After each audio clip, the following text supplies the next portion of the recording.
No início do século XVII, Pernambuco era a joia da coroa do Brasil português.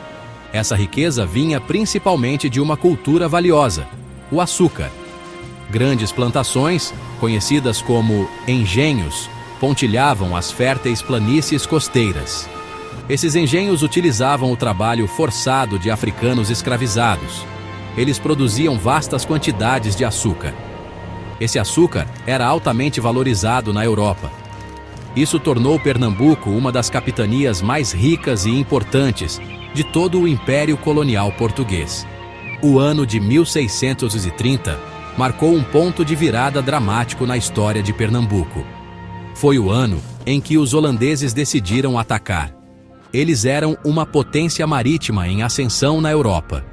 Os holandeses já estavam de olho nas riquezas do Brasil há algum tempo. Eles viram uma oportunidade de tomar uma colônia lucrativa. Isso enfraqueceria seu inimigo, a Espanha, que na época governava Portugal. A Companhia Holandesa das Índias Ocidentais, ou WIC, foi a força motriz por trás desse plano ambicioso. Fundada em 1621, a WIC era uma poderosa companhia de comércio. Capturar Pernambuco daria aos holandeses o controle sobre uma parte significativa do fornecimento mundial de açúcar. A WIC reuniu uma grande frota e um exército formidável.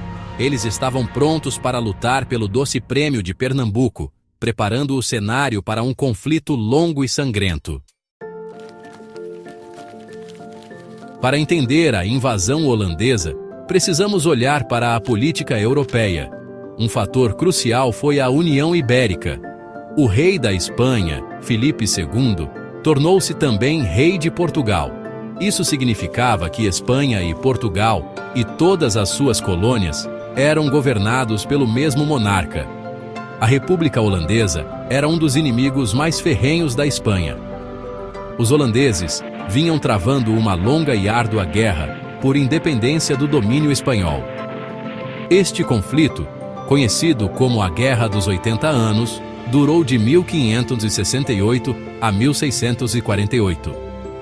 Os holandeses eram marinheiros e comerciantes habilidosos. Eles construíram uma marinha poderosa e uma rede de comércio global. Atacar colônias espanholas e portuguesas era uma forma de enfraquecer financeiramente a Espanha. Os holandeses tinham fortes motivações econômicas para invadir Pernambuco. Ao capturar Pernambuco, os holandeses pretendiam controlar diretamente a fonte de produção de açúcar. Eles escolheram Pernambuco para seu próximo grande ataque devido à sua produção de açúcar superior. Em fevereiro de 1630, uma formidável frota holandesa apareceu na costa de Pernambuco. Consistia em dezenas de navios, transportando milhares de soldados e marinheiros. A visão de tantos navios de guerra estrangeiros causou pânico entre a população local. A força holandesa era bem equipada e bem treinada. Estavam sob o comando de Hendrik Corneliszoon Lonck. As defesas portuguesas em Pernambuco não estavam preparadas para uma invasão dessa magnitude. As forças holandesas fizeram seu desembarque inicial perto da praia de Pau Amarelo. Enfrentaram alguma resistência inicial de pequenas milícias locais. No entanto, esses defensores foram rapidamente superados pelo grande número de soldados holandeses. O ataque a Olinda foi rápido e brutal.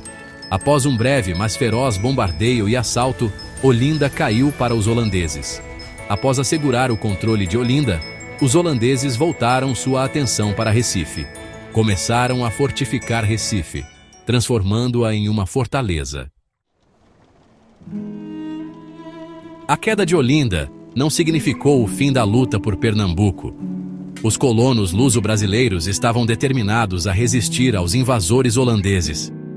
Matias de Albuquerque, o governador português, desempenhou um papel crucial na organização dessa resistência. Ele recuou para o interior com suas forças restantes e muitos civis. Ele optou por uma estratégia de desgaste e guerra de guerrilha. A liderança de Albuquerque forneceu um ponto focal para os colonos que desejavam revidar contra a ocupação. Os combatentes da resistência local, muitas vezes familiarizados com o terreno, empregavam táticas de ataque e fuga. A resistência conseguiu confinar os holandeses às áreas costeiras, ao redor de Recife e Olinda por um período significativo. Assim que os holandeses estabeleceram sua base principal em Recife, começaram a montar sua própria administração. A Companhia Holandesa das Índias Ocidentais, ou WIC, estava no comando. Seu principal objetivo era tornar a colônia lucrativa. Isso significava reiniciar e controlar a produção de açúcar o mais rápido possível. Recife passou por mudanças significativas sob o domínio holandês. Cresceu de uma pequena cidade portuária para uma cidade movimentada.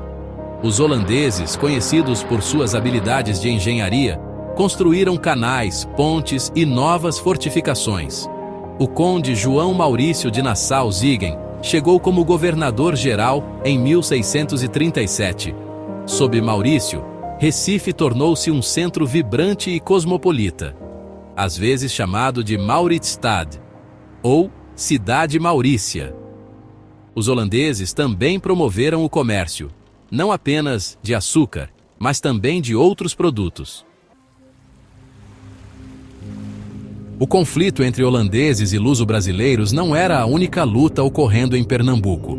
Para os africanos escravizados, a invasão e a guerra subsequente criaram oportunidades. Muitos aproveitaram a chance para escapar das plantações. Este período viu um aumento no número e tamanho dos quilombos, assentamentos de escravos fugitivos. O mais famoso desses quilombos foi Palmares. Palmares tornou-se uma comunidade grande e bem organizada, oferecendo refúgio a milhares de escravos fugidos. A administração holandesa, assim como a portuguesa antes dela, via os quilombos como uma ameaça. Os holandeses lançaram expedições para tentar destruir Palmares e outros quilombos. Os quilombolas eram lutadores habilidosos e conheciam bem o terreno. A existência de quilombos fortes como Palmares era um lembrete constante da resistência das pessoas escravizadas.